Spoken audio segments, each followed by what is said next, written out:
बेईमानी का पैसा शरीर के एक एक अंग को फाड़ कर निकलता है।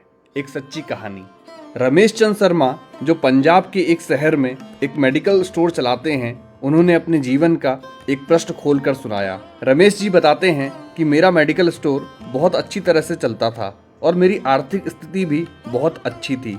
अपनी कमाई से मैं ज़मीन और कुछ प्लाट खरीदे।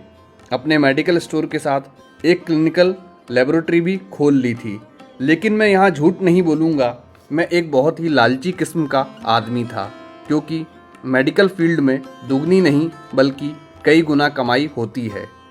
शायद ज़्यादातर लोग इस बारे में नहीं जानते होंगे कि मेडिकल प्रोफेशन में 10 रुपये में आने वाली दवा आराम से 70 से 80 रुपये में बिक जाती है।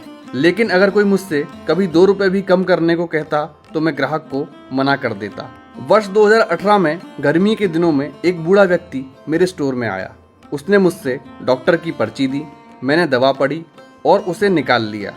उस दवा का बिल 560 रुपये बन गया। बूढ़े ने अपनी सारी जेब खाली कर दी, लेकिन उसके पास कुल 180 रुपये ही थे। मैं उस समय बहुत गुस्से में था, क्योंकि मुझे काफ़ी समय जो लगा था उस बूढ़े व्यक्ति की दवा निकालने में। ऊपर से वह पर्याप्त पैसे भी नहीं दे रहा था। बूढ़ा दवा लेने से मना भी नहीं कर पा रहा था, शायद उसे दवा की सख्त ज़रूरत थी। फिर उस बूढ़े व्यक्ति ने कहा, मेरी मदद करो, मेरे पास कम पैसे हैं और मेरी पत्नी बीमार है। हमारे बच्चे भी हमें पूछते नहीं हैं। मैं अपनी पत्नी को इस वृद्ध अवस्था में मरते हुए नहीं देख सकता। लेकिन मैंने उस समय उस बूढ़े व्यक्ति की बात नहीं सुनी और उसे दवा वापस छोड़ने के लिए कहा।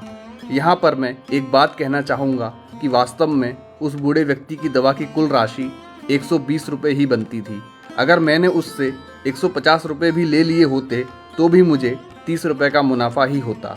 लेकिन मेरे लालच ने उस बूढ़े लाचार व्यक्ति को भी नहीं छोड़ा। फिर मेरी दुकान पर खड़े एक दूसरे ग्राहक ने अपनी जेब से पैसे निकाले और उस बूढ़े आदमी के लिए दवा खरीदी।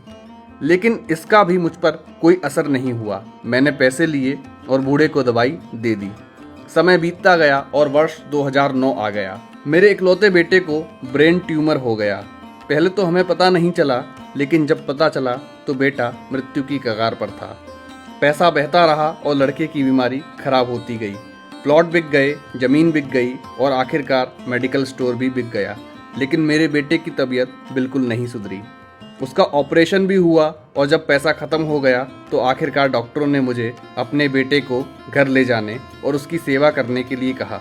उसके पश्चात 2012 में मेरे बेटे का निधन हो गया। मैं जीवन भर कमाने के बाद भी उसे बचा नहीं सका। 2015 में मुझे भी लकवा मार गया, मुझे चोट भी लग गई। आज जब मेरी दवा आती है तो उन दवाओं पर खर्च किया गया पैसा मुझे काटता है, क्योंकि मैं उन दवाओं की वास्तविक कीमत जानता हूँ। एक दिन मैं कुछ दवाई लेने के लिए मेडिकल स्टोर पर गया। 100 रुपये का इंजेक्शन मुझे 700 रुपये में दिया गया, लेकिन उस समय मेरी जेब में 500 ही रुपये थे और इंजेक्शन के बिना ही मुझे मेडिकल स्टोर से वापस आना पड़ा। उस समय मुझे उस बूढ़े व्यक्ति की बहुत याद आई और मैं घर चला गया।